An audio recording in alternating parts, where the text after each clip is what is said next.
చేది దేశాన్ని ఉపరిచర వసు అనే రాజు పరిపాలించేవాడు.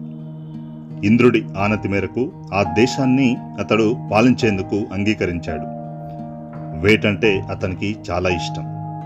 తరచూ వేటకు వెళ్ళేవాడు. ధర్మమంటే అతనికి ప్రాణం. చేది దేశ రాజధాని సమీపంలో శక్తుమతి అని ఓ నది ప్రవహిస్తూ ఉంటుంది. దాన్ని కోలాహలుడు అనే ఒక పర్వతరాజు అడ్డగించి ఆక్రమించుకుంటాడు. ఆ సంగతి తెలిసి వసుమహారాజు ఆ పర్వతాన్ని కాలితో ఒక్క తన్ను తన్ని అక్కడి నుంచి గెంటివేస్తాడు. అయితే అప్పటికే ఆ నది పర్వతరాజును కూడిన ఓ కూతుర్ని ఓ కొడుకును కంటుంది. వారిని రాజుకిచ్చి రక్షించమంటుంది. వసుప్రదుడని పేరు పెట్టి ఆ కుర్రాన్ని సేనాధిపతిగా చేసుకుంటాడు రాజు. గిరిక అని పేరు పెట్టి పిల్లని తనే వివాహం చేసుకుంటాడు. గిరికకు యుక్త వయసు వచ్చింది. ఋతుమతి అయ్యిందామె. కొడుకును కనే అదృష్టానికి నోచుకుంటుంది. ఇది తెలుసుకున్న పితృదేవతలు రాజుని వేటకు వెళ్ళమంటారు. మంచి లేడి మాంసం తెచ్చి తినిపించమంటారు. దాంతో అడవికి బయలుదేరాడు ఆ రాజు. అడవికి బయలుదేరాడే గాని గిరికెను విడిచి వెళ్లడం అతనికి ఇష్టం లేకుండా పోయింది.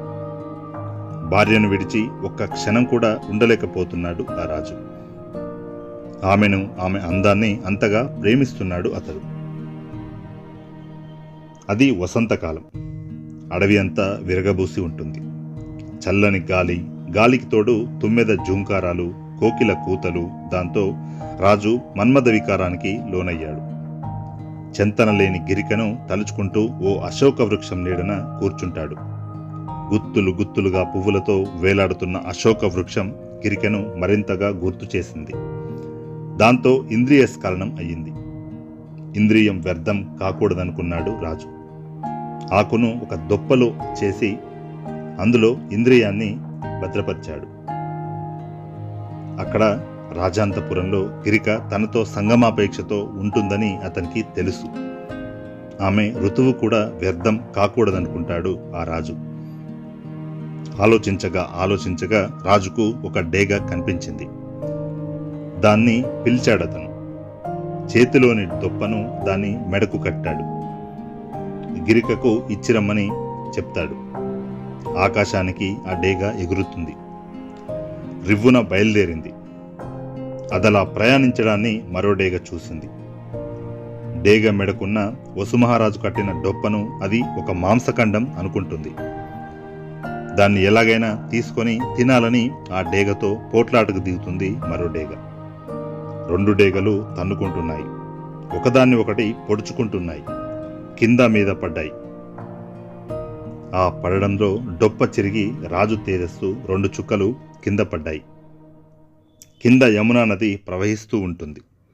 అందులో ఓ పెద్ద ఆడచేప తిరుగుతుంటుంది. గత జన్మలో అది అద్రిక అనే అప్సరస. ఆమెను చేపవైపోమని శపించాడు బ్రహ్మ. అప్పటినుంచి యమునా నదిలో తిరగాడుతూ ఉంటుంది ఆ చేప. కింద పడిన రాజు రేతస్సును 2 చుక్కలను అది అందుకుంది, మింగేస్తుంది. ఫలితంగా గర్భవతి అయింది. నెలలు నిండాయి. ఆ సమయంలో జాలర్ల వలకి చిక్కింది. వలలో పెద్ద చేప పడిందని సంబరపడ్డారు. దానిని కోసి చూశారు ఆ జాలర్లు. చేప కడుపులో వారికి ఒక ఆడపిల్ల, ఒక మగపిల్లాడు కనిపించారు. ఆశ్చర్యపోయిన జాలర్లు వారు తీసుకొని ఆ 2 పశువులని వసుమహారాజుకు అప్పగించారు. చేప కడుపులో దొరికారయ్యా అని ఆ రాజుకు ఈ జాలర్లు చెప్తారు. పిల్లాడికి మత్స్యరాజు అని పేరు పెట్టి అతన్ని ఓ దేశానికి రాజును చేశాడు వసుమహారాజు. పిల్లకు సత్యవతి అని పేరు పెట్టి దాశరాజుకు పెంచుకోమని ఇచ్చాడు. ఆనాడు అద్రికను చేపవైపొమ్మని శపించినప్పుడే శాప విమోచనాన్ని కూడా బ్రహ్మ ప్రసాదించాడు. మనిషి పిల్లలిద్దరినీ కన్నప్పుడే శాప విమోచనం జరుగుతుందని అన్నాడు ఆ రోజు బ్రహ్మ. పిల్లల్ని కని శాప విమోచనం పొంది అద్రిక స్వర్గానికి చేరుకుంటుంది. దాశరాజు ఇంట సత్యవతి పెరిగి పెద్దదయింది. చేప కడుపున పుట్టిన కారణంగా ఆమె చేప కంపు కొట్టసాగింది. తండ్రి అంటే ఎంతో అభిమానం ఆమెకు. అతని కష్టంలో పాలు పంచుకోవాలని యమునా నదిలో నావ నడుపుతూ ఉంటుంది.